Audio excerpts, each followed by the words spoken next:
Olá, sejam bem-vindos ao meu canal. Sou o professor Edmar, doutor em Sociologia. Hoje nós vamos conversar sobre como o Brasil se prepara para garantir a vacina de Covid-19 à população brasileira. Nós vamos discutir isso de um ponto de vista sociológico. Você já viajou de avião? Já ouviu a seguinte mensagem do comissário de bordo? Em caso de despressurização da cabine, máscaras de oxigênio cairão automaticamente. Puxe uma das máscaras, coloque a primeira em você e respire normalmente. Depois ajude quem estiver ao seu lado. Já pensou nisso? Com a nacionalização das vacinas e sem a cooperação das nações para o desenvolvimento de uma vacina eficaz, é bem provável que o acesso à vacina seja igual à despressurização da cabine de um avião. Primeiro o meu país, depois os outros. Lembram? American First, primeiro os interesses americanos. E o Brasil, que está fazendo parte da fase de teste das vacinas, como fica? Bom, muitos têm falado no Brasil sobre os testes de 3 vacinas que estão em andamento atualmente para a realização de estudos. Todas estão em fase avançada de teste, na chamada fase clínica, que são aplicadas em humanos. Não será aplicada no Bolsonaro porque ele não é ser humano. São elas as vacinas desenvolvidas pela Universidade de Oxford, pelo laboratório chinês Sinovac Biotech e do laboratório Pfizer. E recentemente a Rússia anunciou que já tem a vacina. Dessas, 3 receberam apoio direto de autoridades brasileiras e já contam com os acordos que envolvem a compra e a possível produção em território nacional. A desenvolvida pela Universidade Britânica de Oxford, que foi escolhida pelo governo federal por obra do destino do presidente Jair Bolsonaro, aquele que não acredita no Covid-19, que diz que é uma gripezinha.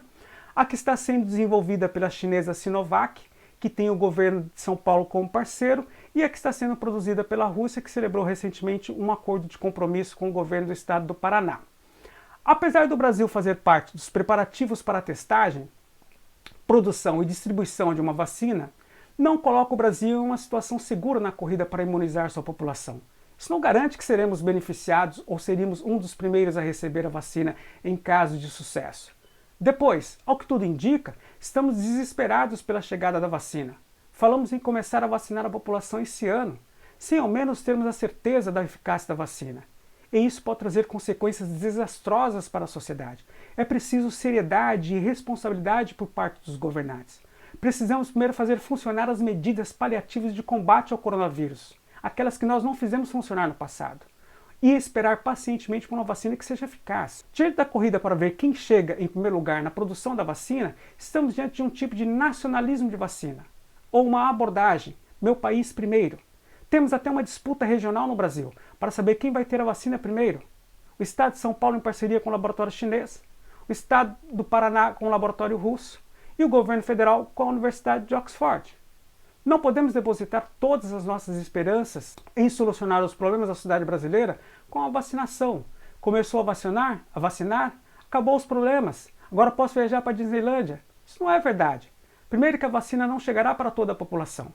Depois, aqueles que tiverem como pagar terão acesso, e aqueles que não puderem pagar vão esperar por anos. Depois é um risco fazer uma vacinação em massa sem ter conhecimento efetivo dos resultados. As vacinas candidatas contra o Covid-19 devem ser comprovadas como seguras e eficazes, em grandes testes, em grupos representativos de pessoas, incluindo idosos, doentes, jovens, antes de ser usada em grande escala. As vacinas em teste no momento do Covid-19 são baseadas em tecnologias emergentes, tecnologias novas, que nunca foram licenciadas antes. Aumentar a produção e garantir aprovações para essas novas vacinas será um desafio, mesmo para países ricos que contam com reguladores experientes. Tudo isso sugere que a fabricação de vacinas do Covid-19 será limitada a poucos países. Nos primeiros meses da pandemia, mostraram como os países se comportaram em face da escassez global de equipamentos médicos. Primeiro foi a China, depois a França, a Alemanha, a União Europeia e finalmente os Estados Unidos acumularam suprimentos de respiradores, máscaras cirúrgicas e luvas. O Brasil ficou sem parte desses equipamentos. E a julgar pela forma como os governos agiram durante a atual pandemia e surtos anteriores, parece bem provável que esse comportamento persista. Na ausência de um compromisso internacional de distribuir vacinas globalmente de forma igual e racional, os países produtores das vacinas irão produzir e cuidar de suas próprias populações primeiro, e depois ajudar outros países a desacelerar a disseminação do Covid-19. Não existe nenhuma garantia para o Brasil de acesso à vacina em grande quantidade para atender toda a população, mesmo sendo um dos países participantes da fase clínica. Isso ajuda, mas não é garantia de acesso. No caso do avião, as máscaras caem em todas as classes, da executiva à classe econômica. Mas no caso da vacina, veremos primeiro uma nacionalização da vacina e depois um acesso gradual, primeiro aos países ricos e depois aos países pobres.